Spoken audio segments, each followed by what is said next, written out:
everyone. Thanks for joining the first Headlamp community call of 2026. Today is January 22nd. In these meetings, we go over project updates and share all things Headlamp. On today's agenda, Will Case will chat about the tutorials working group. I don't know if that's plural or singular, but I think singular, sorry. But we'll get to it later. On this call, we adhere to the CNCF Code of Conduct. So that simply means be nice to each other and just respect each other. And yeah, we'll be fine. But let's just start this with a round of introductions. We have a lot of people joining, which is fantastic. I will kick things off as usual. I'm Lexi. I work at Microsoft. I have been aware of the project since the inception in the Kinvolk days. And right now I'm just supporting our different open source projects with their community engagement. So been a part of the open source community for about 9 years, which is crazy to think. And I'm joining from rainy London today. Who wants to go next? Go next. Hey, I'm Joaquim. I created the Headlamp project back at Kinvolk and then kept developing it as an engineering manager at Microsoft when they acquired the company. The news that I've recently also joined another company that's going to be public soon. And yeah, but I'm still maintaining the project and yeah, happy to be here.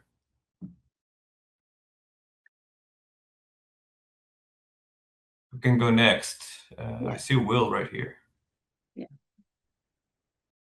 Yeah, I could go next. Good to see you, Joaquin.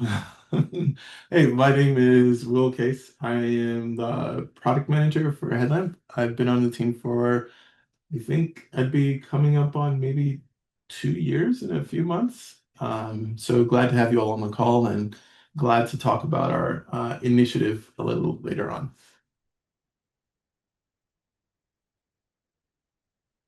Thanks. Thanks. Josh, do you want to do a quick, sorry, not cute, a quick intro?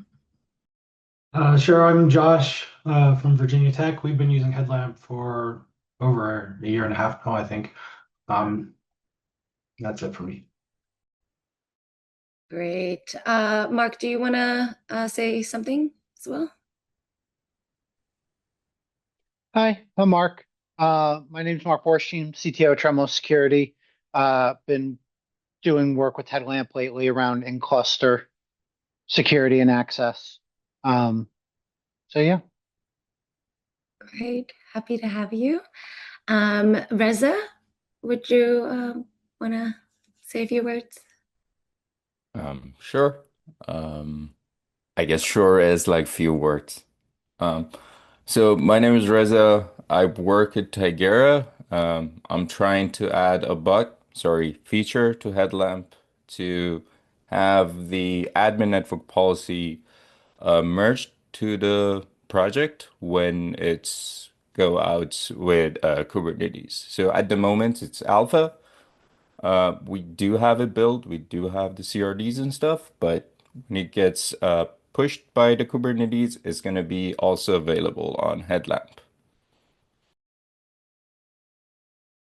Fantastic. Who will go to Mudit, perhaps? Hi everyone, can you hear me? Yes, we can. Yeah, hi. I'm a student currently and I'm studying computer science engineering. And yeah, I'm just new here. I'm new to open source. I'm trying to contribute. I'm trying to be part of the whole cloud native infrastructure. That's it. Very, very cool. Glad you could be here. So Tushar, I hope I said that right. I'm sorry if I didn't. Oh, hi. Myself Tushar, and I'm also a student and open source enthusiastic, and for contributing in Headlamp and its plugin. and it's about me. Thank you. Fantastic. I'm hoping that I say this right. Dibyanshu? Dibyanshu? Did Hi, I say that right? myself Divyanshu. Dib- I am a college student and I am very enthusiastic to contribute in the headlamp as I have created some PRs here recently as I got very interested in the headlamp. That's all about me. Fantastic. We have a lot of students here today. That's really, really great. And Adil? Hi, can you hear me? Hello. Yes, we can hear you. Thanks. So, hello everyone. I am Adil. I am a final year student in India. I am doing my undergraduate in computer science engineering. I was currently exploring Kubernetes and other cloud computing technologies. That's when I stumbled upon Headlamp. So I found it really interesting. I'm exploring the project and I'm looking forward to contribute towards it. Thank you. This is fantastic. Lots of students learning and joining us today. And finally, Oleg, would you like to do a little intro as well? Hi, I'm Oleg. I'm developer and maintainer of Headlamp. You'll probably see me review some pull requests and then not respond for a while. Yeah, that's it from my side. Cool. Just to the new joiners, the new students, we will have questions and answers at the end after Will. So if you guys have any questions for the maintainers, then we could get into it. But first, we will jump into updates and talk about the tutorials working group. So Will, would you like to just take it away? Yeah, sure. So we just wanted to announce something that our engineering team is going to start doing. And so we're starting really an initiative to form a working group focused on creating structured tutorials for the Headlamp plugin ecosystem. And the goal here is to help new developers learn how to build and contribute to plugins more easily. And we're taking the opportunity to involve the community so that we can address any real questions as we go. And this will also serve as a long-term resource for future like LFX mentees. And we'll share more details about that in the Slack soon, but we would love the community's participation there. But we'll be sharing more information in the Slack soon.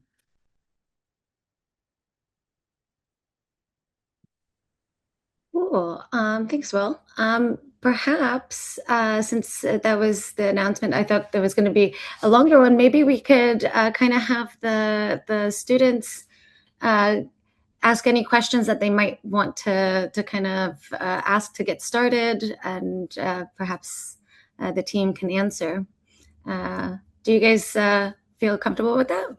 Or would you want to? You could also put something in the chat if you would like, just on how to participate in Headlamp or any questions. Or maybe, Will, would you like to kind of jump into that? Like just talk about how to participate and what kind of issues they might want to tackle first, like some low-hanging fruit.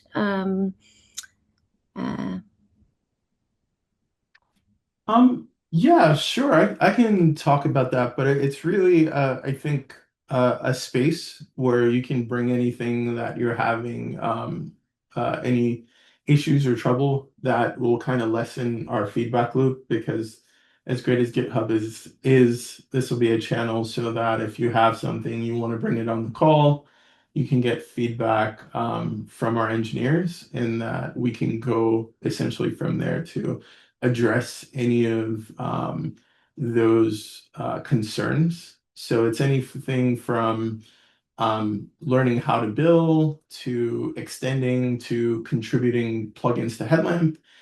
and just making the whole ecosystem easier to approach and easier to grow. And so that's the thought behind the working group, and we'll announce in the Slack like specific times and how we're going to structure that a little bit later. So the goal there is like by building sort of these tutorials together, we can capture any of those real questions, address any gaps as they come up, and make sure that the content really reflects how people actually learn and build with Headlamp today, right? And as I mentioned, we also want it to be a resource so the tutorials can serve as a go-to reference for any future LFX mentees and others who are new to the project. So we're really thinking about ways in which we can lower the barrier to entry into like contributing to Headlamp. Yeah, that's cool. And this morning I saw the post that Santosh sent to the SIG channel asking for the SIG support for that because maybe in the formal process for the working group, a SIG needs to be involved. So from my side, of course, you get my full support for that. That sounds pretty cool. I do have a couple of topics I wanted to bring up as well, Lexi. So one is, as I adapt to my new job and try to stay on top of everything, I noticed that a pattern, which is that the topic of having the settings being so the settings right now in Headlamp are basically client side, right? Every time people change some stuff in the settings in the UI, that's all saved locally, right? And we have a couple of people who I believe also a couple of them are here in the call, like Mark and Josh, who have among many others, I believe right now. That's why hence the talk about the pattern that I saw that would like that to be set in a way that is kind of a global, so not local, not client, but rather distributed, right? We do have an issue which I believe has been commented in the an issue on GitHub, which I believe we have shared in the Slack channel for precisely discussing that. But and some discussion is going on, but I'm raising this topic because I would like the people that are interested in that, or not just interested, but have also opinions on how to do that, to chime in and to say, hey, because I believe that Josh, for example, you guys had some stuff already done at your college, right? At your deployments to tackle some of that, I believe.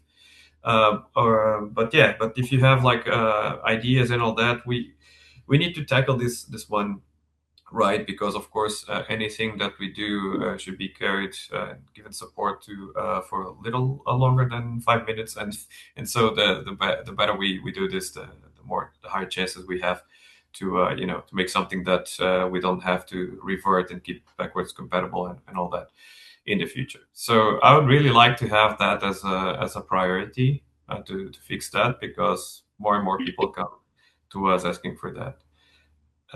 So just maybe commenting on that issue, or I don't know if starting a whole thread on Slack is a good idea, because one problem that we have is that we have the issues in there, we have the discussions tab as well, which not a lot of people use on GitHub, and then we have Slack and all that. So I guess the most of the info right now is in the issue. So just chime in if you can.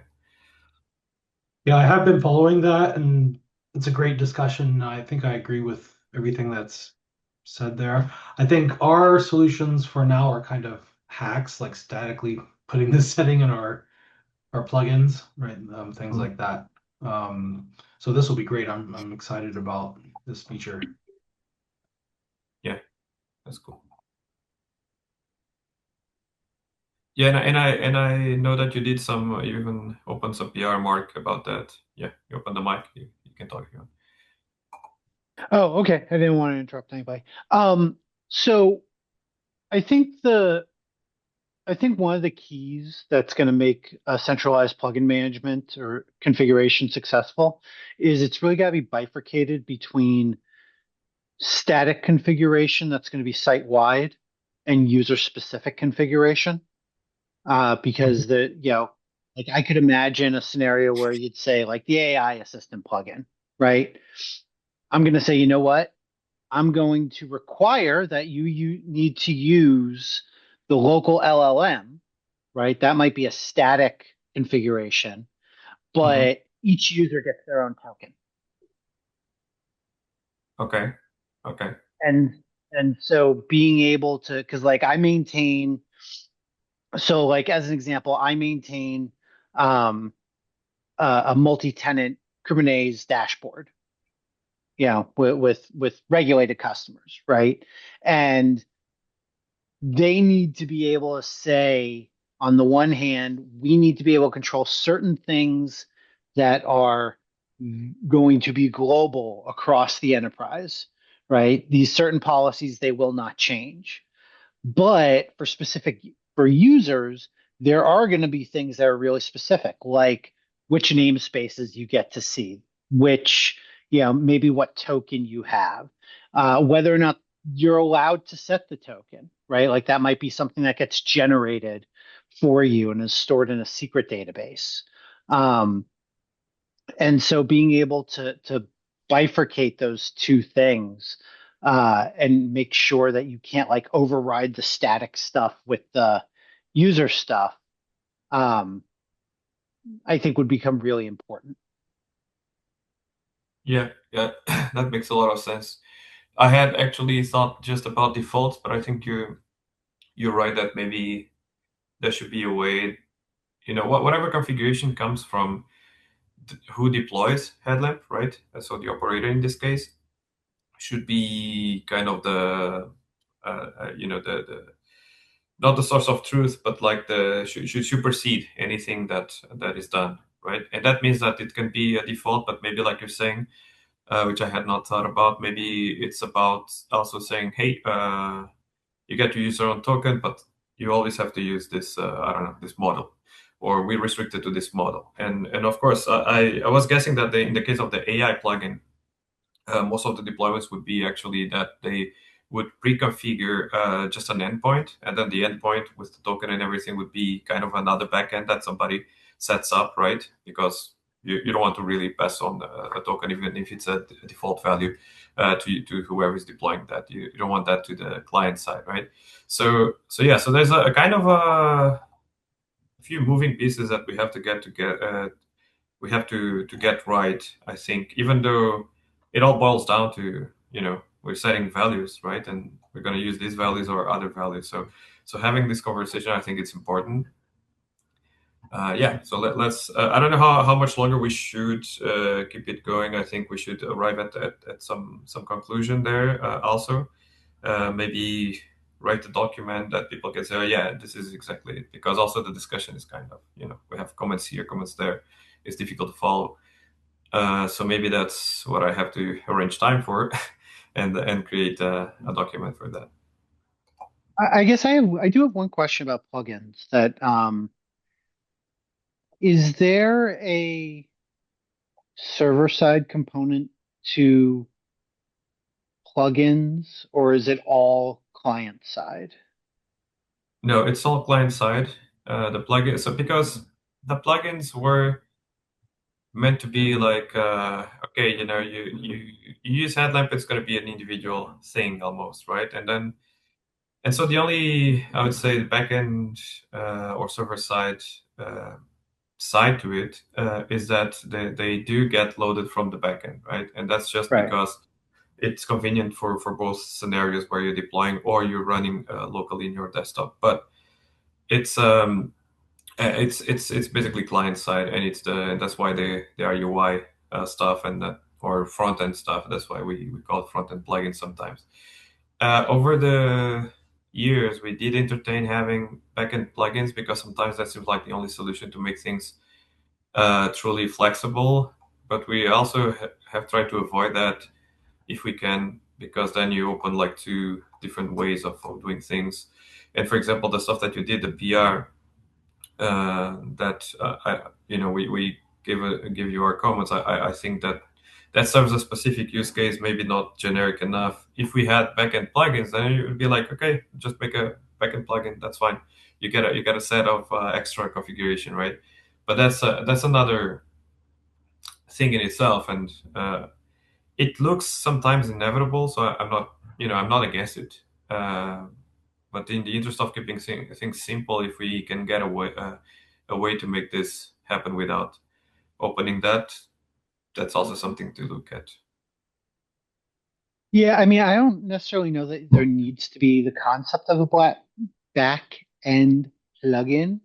Um, I think the tricky thing is because it's client side, there are going to be some plugins like, you mentioned it with the AI plugin, right? In an enterprise setting, you actually probably wouldn't want that plugin to be the way it is, right? You'd want to say, okay, here's the service that you need to go to go do your interactions with the AI. And that has all the intelligence of where the model is and all these other things, because you don't want any of that really in the client's browser. You don't want, because if it's in the client's browser, it's manipulatable, right? Whereas with the original PR was over with namespaces, that's more of a convenience, right? That's telling that's telling the API, or that's telling the front end, hey, just, this is how you go look stuff up, but still all being enforced by Kubernetes. So you can't, it doesn't become a security hole. Um, so it might be less of a, we need backend plugins for Headlamp to be useful, and more of a, okay, if this plugin is for some kind of external service, this is how you need to write it in order for it to be secure. And then maybe that then just doesn't become a Headlamp problem anymore. Mm-hmm.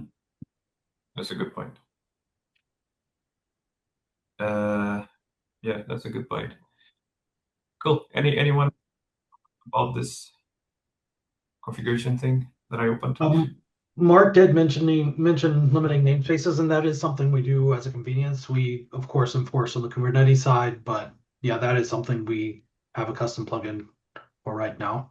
So that would be useful for us. Right. Yeah, I think my thing with your PR, Mark, is just to understand, okay, what is because there's no, I wish there was, but there is no standard way, I guess, of getting those allowed namespaces, right? It can be something that you get from I don't know, from the cluster itself. It can be something that you get from an external service. Maybe that external service gives you a JSON with just for you. Maybe it gives you, I don't know, all sorts of things, right? So this is what I meant about something that maybe is not generic enough. Yeah, we should have a solution for that for sure, because it's also a problem that keeps arising.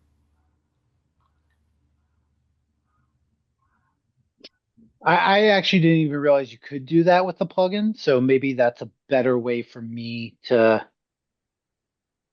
approach it. Because if I can write a plugin that does it without having to do a PR, Yeah, I think I mentioned it Joshua, in I don't know if you the can share. I would be happy to go that route too. yeah, I think I mentioned that in the comments, but maybe I was not super specific because I assumed that you were aware it was possible. Yeah, we have a way to set up those, because right now if you go to the cluster configuration, right, you can just change the allowed namespaces to a list that you just type Right. in, right? But of course, you want people to log in and not have to remember which ones they are, right? You want to get that automatically. So I think having a plugin that connects to whatever service you have there to retrieve that, and then it sets it up. It's just, I don't remember if we have like a higher level API plugin API for that. But certainly you can just set whatever is set, also in the local storage from Headlamp itself, and then you override it. Okay. Thank you, Joshua. I'm gonna go ahead and see if I can maybe implement this as a plugin that's a little more generic instead of having to be a core feature necessarily.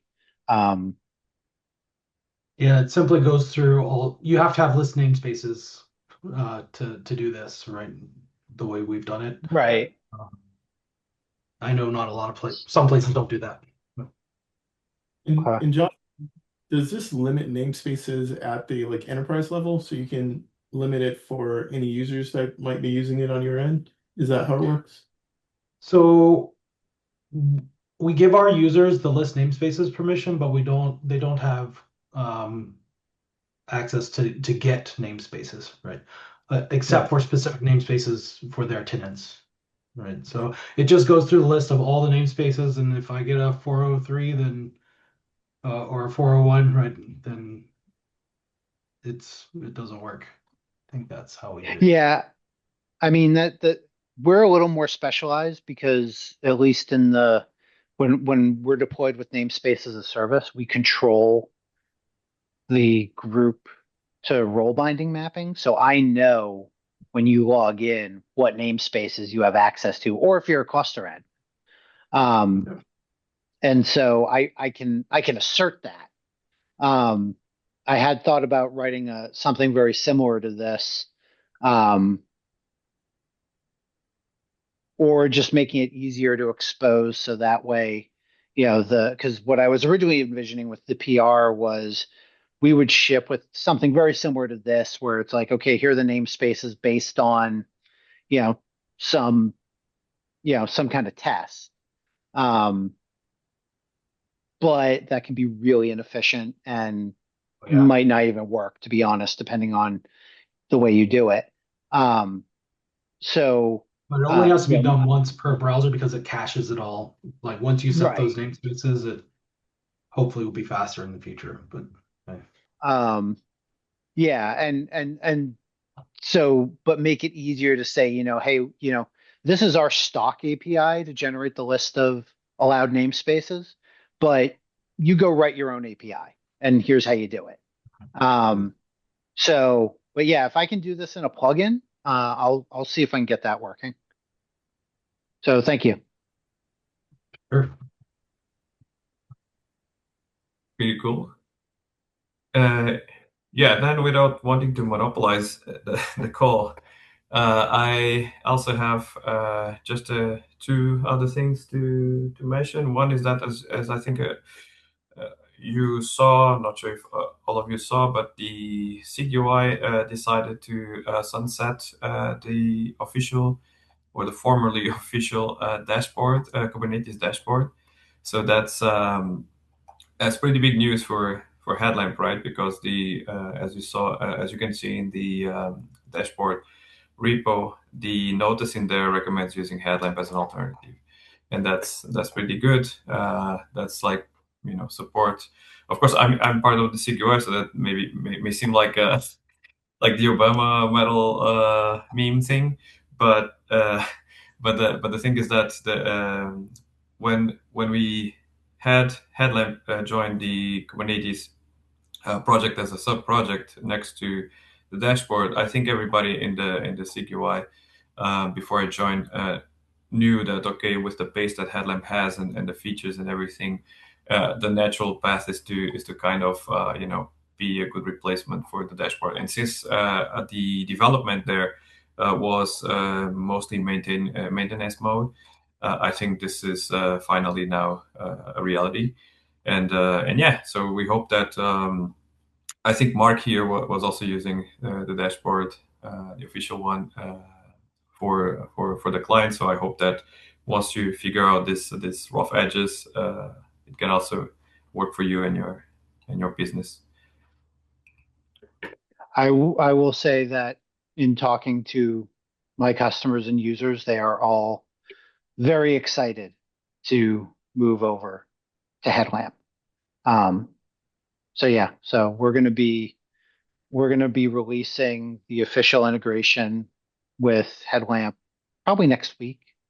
Um, and yeah, so very excited to be switching over from I guess the legacy dashboard over to Headlamp in cluster.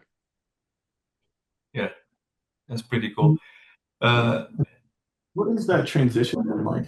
Anything that stood out, you transitioning from legacy dashboard to Headlamp? That's a great question. So for simple deployments, it was pretty easy. It actually simplified our rollout, to be honest. So we took so our original deployment mechanism with the legacy dashboard was you go deploy the dashboard with these values in Helm, and we'll go ahead and handle the integration, and we do the end-to-end encryption and all that good stuff. Um, that was fine, but clumsy. Um, for Headlamp, we actually said, you know what? We're just going to build our own chart for Headlamp to integrate it directly in. And that way we can harden it. We make sure that there's no service account permissions. We make sure that the capabilities are all dropped. We make sure that, the all the different rules that we have set for the other pods in our system are applied to Headlamp. So that part's nice. The other thing that's kind of nice is that Kubernetes dashboard was really painful to run not on the root URI, whereas Headlamp, that was really easy to do. So it actually cut down on a host that we have to configure inside of our environment. So it actually simplifies things down a little bit. So those were the from the coding standpoint, the two big things. What will be very interesting for us to see is the as part of the migration. So, like as an example, I've got a customer, they're a large bank. They've got 300-ish multi-tenant clients that we're managing access for with like 240,000 workloads. And each of those multi-tenant clusters are different versions of Kubernetes. So today, the way we manage that is when they roll out, uh, Open Unison, they've got to make sure that they're rolling out the right version of the dashboard for what lines up with their version of the API server. So that's going to be a really interesting, like, how are we going to handle this? So that'll be one area that'll be interesting. But and then the plugins. I know that they have, this bank has already been like, hey, this AI plugin looks really cool, but there's no way we could ever run this because it's all client side. And so that looked interesting to them. The other one that they asked the question I haven't had a chance to ask in Slack yet is there a way to eliminate the little read edit button through a plugin, even if you have the rights to do it? For the security team, even if you have the right to do it, they don't want the dashboard to say be able to do it. But that's a whole other. I don't want to hijack that. That's just a whole other conversation that came up as an example. So there's a lot of excitement, and there's just with some of the clunkiness of the legacy dashboard around logs and stuff, it people are really excited to be able to switch over to Headlamp. So I know I'm excited for it. That's that's great to hear. We've also been thinking through some stuff with the AI plugin. Do you mind kind of telling me a little bit more about like I guess they're hoping for something that was more like a cluster deployment for the AI, like in cluster, or what were they thinking there? What were you thinking? Um, Less what they were thinking, more it kind of lines up with the discussion Jakeem and I were having before of you know in an enterprise, you don't want to let your users control things, right? You as the cluster owner have to be able to maintain that level of control. So, I own a cluster and I install this AI and it starts shipping out all my cluster information up to ChatGPT. That's a me problem, right? Yeah. Like I can deal with that. That's not a big deal. This is a throwaway cluster. Um, you know, Stuff that might send somebody to jail, maybe not so much. And so, they need to be able to say, okay, we can ensure that this didn't become an information leak. Now, of course, there are other controls in place, right? Like they can't access ChatGPT's URLs from their desktop, and so there are other controls in place. But in general, what you want to be able to do is you want that AI assistant to pop up, and the user doesn't configure anything and can't configure anything, right? Here's the URL for the service. It's pre-configured. It's loaded up. If the user decides that they are going to try and hit some other service, there are controls in place to do that. But, at the end of the day, it's got to be centrally managed. And that becomes really when it's a convenience, no big deal. When it's a security component, it's got to be centrally managed. That's exactly how we run it as well. We can't just use any LLM we want, right? Yeah, I was going to say just that in terms of the configuration, that part is actually not the most complicated thing because we would have to, in this, going back to that discussion, we would just have to make sure that when you deploy Headlamp, you give it like at least my idea is that you would give it like a configuration file that says, okay, this plugin with this ID, right? Here are the defaults, because what you're talking about is a default for the AI one. It's not that the AI is running in cluster, or it doesn't matter, right? You're saying, okay, I got an AI, my kind of allow listed AI service is this one, and you access this URL, and that's it, right? And that's the only thing. So right now, of course, everybody would have to go and configure their endpoint. And just like you talk about the edit button, I guess they don't want to encourage that configuration step, even if they have if they encourage people to use their internal URL, right? They can go and do some other service that that the bank doesn't know about or doesn't have blocked. So yeah, so that would be one of those cases that I don't think it's difficult to do. Yeah, that would be cool. Just centrally managed AI assistant is what I'm hearing here. No, Is that it's right? not really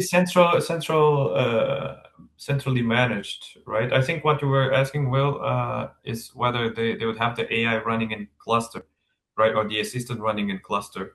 I think at least what I understood from Mark is that they have their own. It doesn't matter which one it is, but they have their own model running somewhere. It doesn't mean that it's inside Kubernetes, right? And it doesn't mean that they have an agent that captures details or data about the Kubernetes before sending it to that model. They're just saying, okay, you cannot just configure any model that you think about because the data is going to get out of the bank. You have to use our stuff. And it's much easier and much more transparent or control, I guess is a better word, to say, hey, just click it. It's going to be configured for you. You don't have to think about which one. You don't have to fiddle with the model name and whatever. Just use this one, right? Yeah. And if we could make the Yeah. fields immutable for the user config, that would be great as well. We configure it, and in the GUI, they can't even change that setting. That makes sense. Or hidden. Yeah. So that brings a great point there. It's like, and Joakim, maybe this is a question for you. It's like, how do like us, let's say Joshua and Mark as like the admins who are running it, make that immutable for everyone else who's like gonna use Headlamp? Like, and maybe that's too broad of a question, but I wonder if that's what we're getting at. Yeah, I think, I mean, in terms of configuration, we could very easily have, you know, depending on how much flexibility and over engineering we want to get there, I guess it would be as easy as saying, okay, I can configure, for example, the going back to the AI stuff. I could say, okay, I can configure these models and stuff like that. That's configuration you're adding. But in this one and other plugins, there could be a case of, okay, I want this value to be true or false, depending on what it is. But we could also say, I want this value to be, or this value to be inaccessible, or whatever word works there. And that means that when the plugin renders, it could check the configuration, say, okay, this one is to be hidden, for example. Hidden is a better word. Okay, and it just hides everything that whoever deployed it says, I don't want this, right? That could be even mean like settings equals hidden, right? You don't have any settings now. You just have the defaults that whoever deploys it gives to you, and that's it. And I think that this would be pretty easy to set up. Pretty. The And Mark, only caveat I'd add there is to just we need to wherever we it's probably more of a documentation thing or a tutorial thing. Just because it's read only in the browser doesn't mean it's secure, because the That's true. user That's true. the user does not control the browser, and a lot of people don't understand that one particular fact. So this might go into more plugin design, or I definitely agree with what you're saying with now that I understand where you're coming from with the default configurations, right?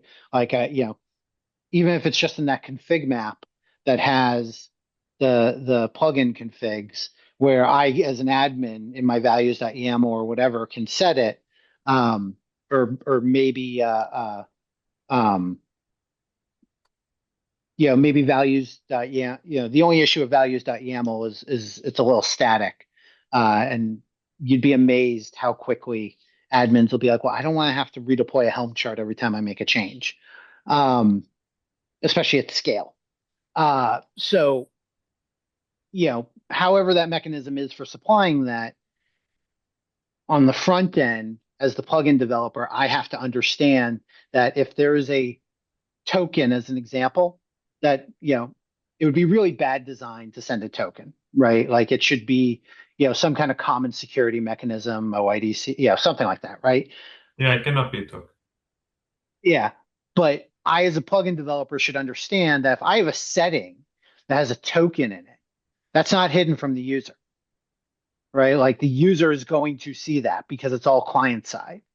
So I think that's a big thing that from an awareness standpoint that I think really needs to get driven home to people when it comes to these settings. Yeah, and I think like you said, that boils down to having documentation that is clear, that says, okay, you're setting default values that will be visible. We don't have to say it Yeah, will be visible if we have the control. We have to say it will be visible, because all I have to yeah, do is to create a plugin called debug mode or whatever that just prints everything in the in the local storage, right? yep. So yeah, but I mean that would not. We have to make that clear. Whoever is deploying that also needs to understand that, okay, this has to be secure from whoever accesses the browser. So passing a That's a token that trick, isn't it, it? yeah, yeah, exactly. I think we're at time. I had another thing that I wanted to mention, but I'm not sure. We're supposed to be 45 minutes. Lexi, you're in control. No, go ahead. We have, I mean, it could be an hour. It's fine as long as everybody's here.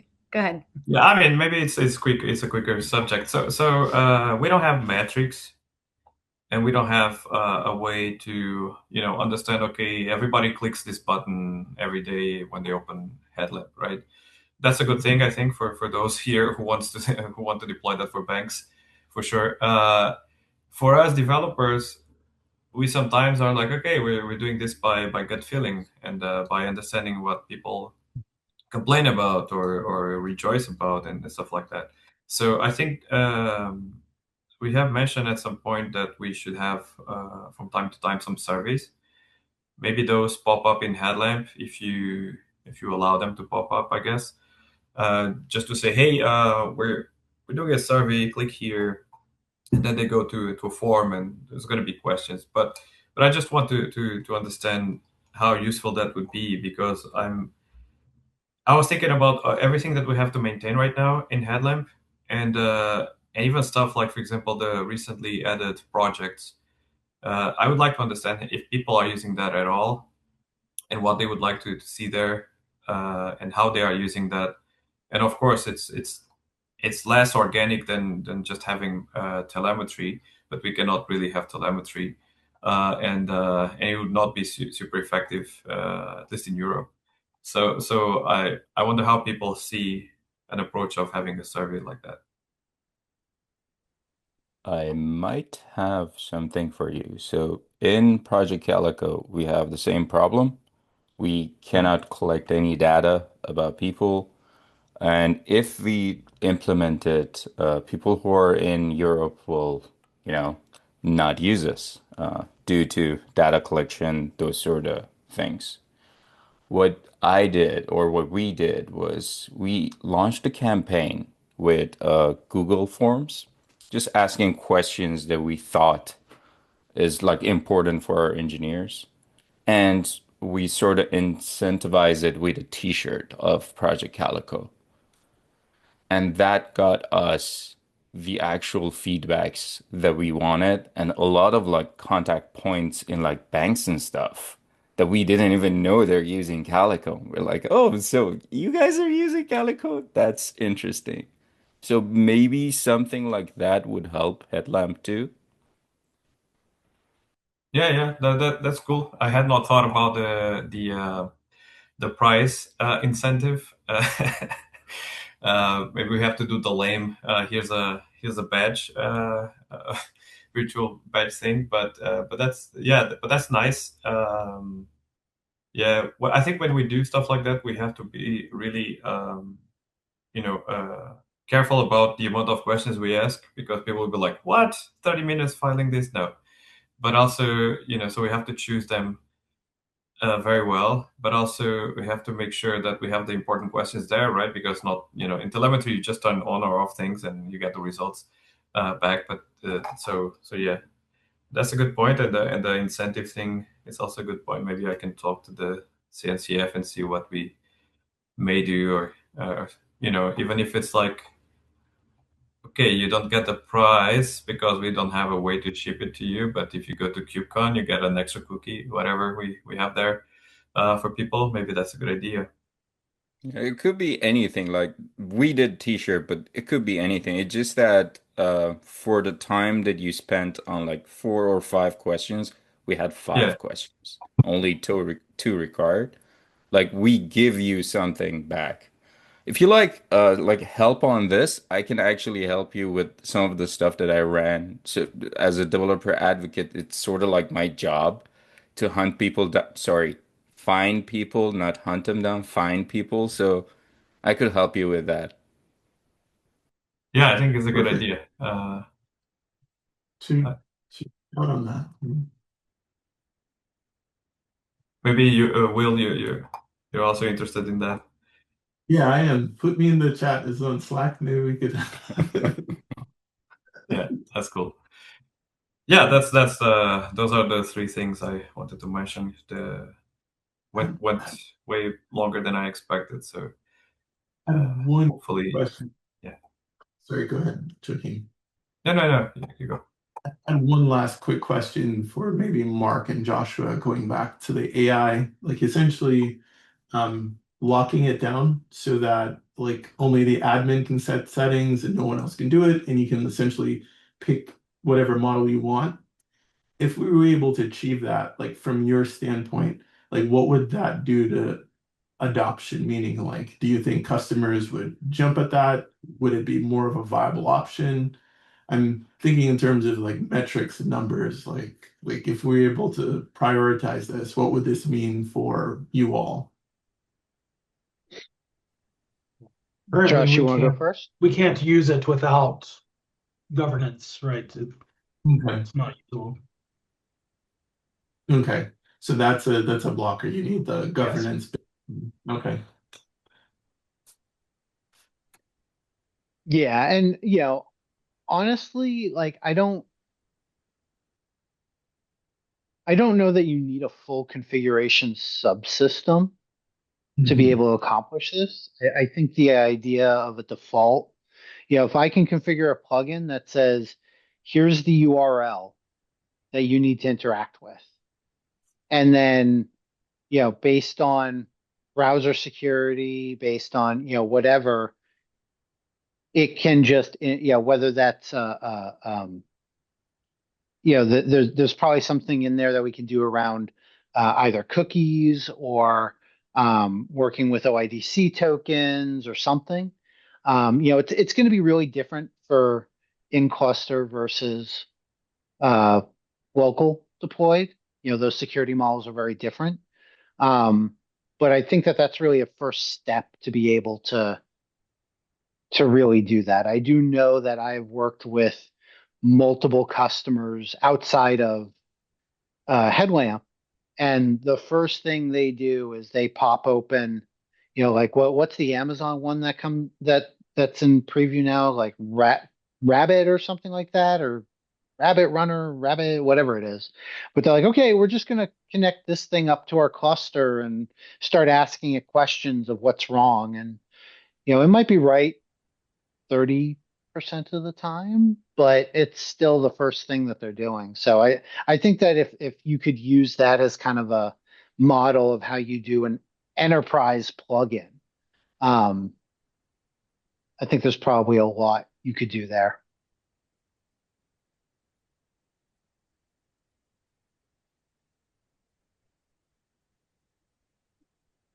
And maybe something where the AI feature is better suited as a core part of Headlamp instead of a plugin, right? I don't know how hard that would be to change at this point, but What? So, what would that give you? Like, what do you think? so like the Prometheus plugin, right? You can configure some things in settings for it, but it's more I feel like it's part of the core product, right? That everyone gets it. And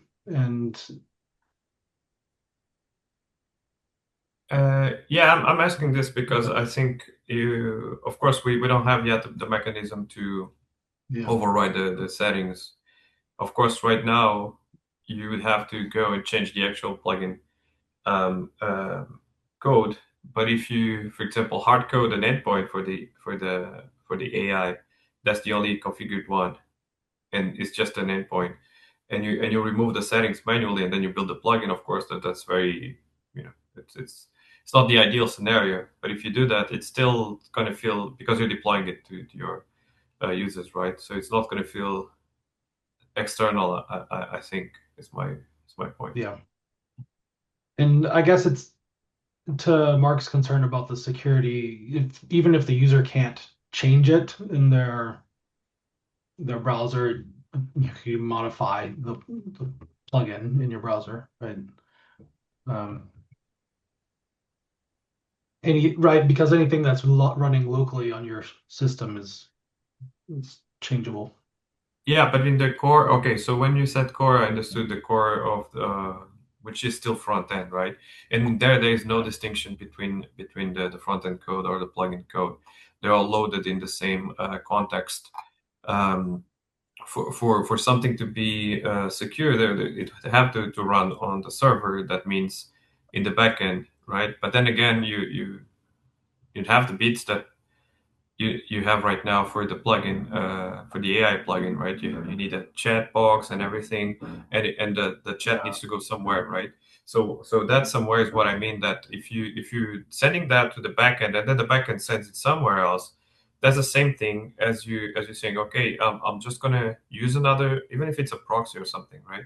I'm just gonna use another URL, and this is the only one that's gonna be configuring the plugin. Mhm. And nothing else, and not even, I don't even show the ability to add new models or whatever, right?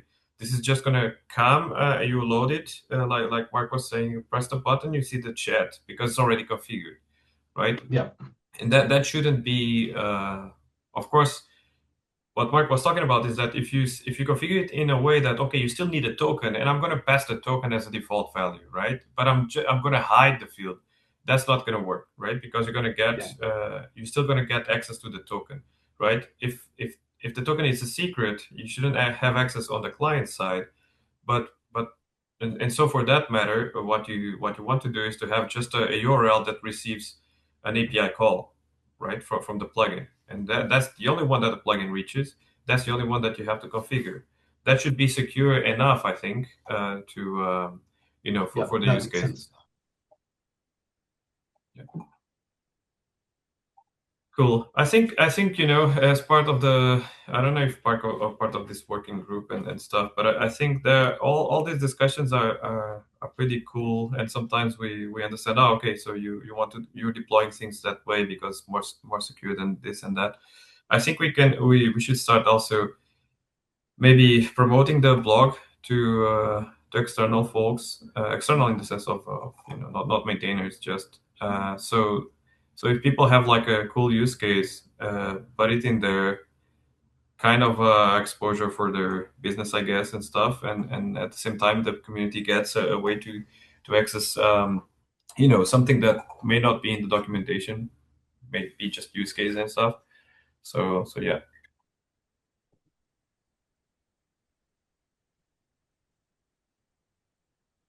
Cool. I think that's it from my side, Lexi. I don't know if you want to No take the lead now. worries. Yeah. No worries. I guess we'll just wrap up. This was a very productive call. I was worried at first, but that's really great. So if that's it from everybody, we will wrap up. The next community call will take place on Thursday, February 26th at 9 p.m. UTC. So that's North America friendly. And thanks again for joining us. And if you have any questions or want to get involved, you could always reach out to the team on the GitHub or Kubernetes Slack anytime. So thanks everyone for joining and have a great day. Bye-bye. Bye, everyone. Thanks, everyone. Thanks, everyone.